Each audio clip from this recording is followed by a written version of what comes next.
Бисмилля. Вассалату вассаламу аля расулилля. Аламдардын жаратуучусу, ырыскы берүүчүсү жана көзөмөлдөөчүсү Аллах Таалага чексиз мактоолор. Анын акыйкат пайгамбары Мухаммад Мустафа саллаллаху алейхи ва салламга салават саламдарды айткандан кийин баарыңыздар менен бейишке кирүүчүлөрдүн саламы менен саламдашамын. Ассаламу алейкум ва рахматуллахи ва баракату. Урматтуу боордоштор, Аллах насип кылса бүгүндөн баштап Аллахтын сөзү, ыйык Куран жана анын түшүндүрмөсү аттуу сабагыбызды баштайбыз. Аллах Таала баарыбызды акыйкат сөздөрдү уга турган жана уккан сөздөрдүн жакшысын иш жүзүнө ашыра турган пенделерден кылсын. Фатиха сүрөсү. Ыйык Курандын эң башкы бетине жазылган бул Фатиха сүрөсү Меккеде түшкөн. Фатиханын мааниси ачуучу дегенди түшүндүрөт. Анткени Курани Карим дал ушул сүрө менен ачылат жана башталат. Бисмиллахир-рахманир-рахим. Мейримдүү жана ырайымдуу Аллахтын ысмы менен баштаймын. Алхамдулиллахи роббил аламин. Аламдардын Роббиси Аллахка алкыш мактоо болсун. Ар-рахманир-рахим. Ал ырайымдуу, мейримдүү. Малики яумиддин. Сурак күндүн падышасы. Ияка нa'буду ва ияка настаин. Жалгыз сага гана сыйынабыз жана сенден гана жардам сурайбыз. Ихдинас-сиратул мустaqim.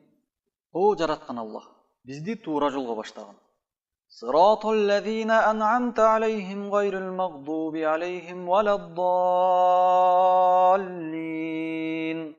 Каар казапка учурагандардын жана адашкандардын жолуна эмес, өзүң неамат жакшылык кылып берген инсандардын жолуна баштагын.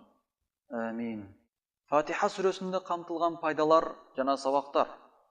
Биринчи, Аллах бүт аламдарды жараткан. Бардык алкыш мактоолор Аллахка гана таандык. Аллах өзүнө мактоо айткандарды жакшы көрөт. Ошондуктан Аллах ыйык Куранда аламдардын Роббиси Аллахка алкыш мактоо болсун деп өзүнө мактоо айтты. Жана бизге да Аллах өзүнө алкыш мактоо айтууга буйруду. Экинчи, дуа кылганда алгач Аллахка алкыш мактоолорду айтып, анан муктаждыктарды Аллахтан суроо дуа кылуунун адептеринен. Аллахка мактоо айтуу дуалардын кабыл болуусунун шарттарынан. Ошондой эле дуа кылууда Аллахка мактоо айтуу сүннөт иштерден. Пайгамбарыбыз саллаллаху алейхи ва саллям Аллахка дуа кылганда алгач мактоо айтып, Аллахты даңктап, андан кийин муктаждыктарын сурап дуа кылат эле. Үчүнчү, биз муктаж болгон кезибизде Аллахтан гана жардам сурап, Аллахка гана сыйынуубуз зарыл. Анткени дуа кылуу да ибадат иштерден. Аллахтан башка бирөөлөр да пайда бере алат, кыйынчылыктардан кутулууга жардам берет деп алардан сурансак, анда жардам суроодо Аллахка бирөөнү шерик кылган болобуз. Пенде Куранда айтылгандай чын дилден Аллахка жалгыз сага гана сыйынабыз жана сенден гана жардам сурайбыз деген этикатта болуусу керек. Төртүнчү, ыйманда туура жолдо болуу Аллахтын берген эң чоң неаматы. Түз жолго салууну пенде ар дайым Аллахтан сурап дуа кылуусу жана ал акыйкатты карманууга жан талашып аракет кылуусу керек. Аллах Таала кимди туура жолго салса, аны эч ким адаштыра албайт. Кимди Аллах адаштырып койсо, анда аны эч ким туура жолго сала албайт. О жараткан Аллах, бизди туура жолго баштагын. Бешинчи, пенде адашуу жолунан алыс болууга аракет кылуусу керек. Туура эмес жолго түшүп калуудан сактоону Аллахтан сурап жалбарышы зарыл. Адашкандар кимдер экенин жана адашкандар Аллахтын каарына калып, казабына учуроосун Аллах Таала бизге айтып эскертти.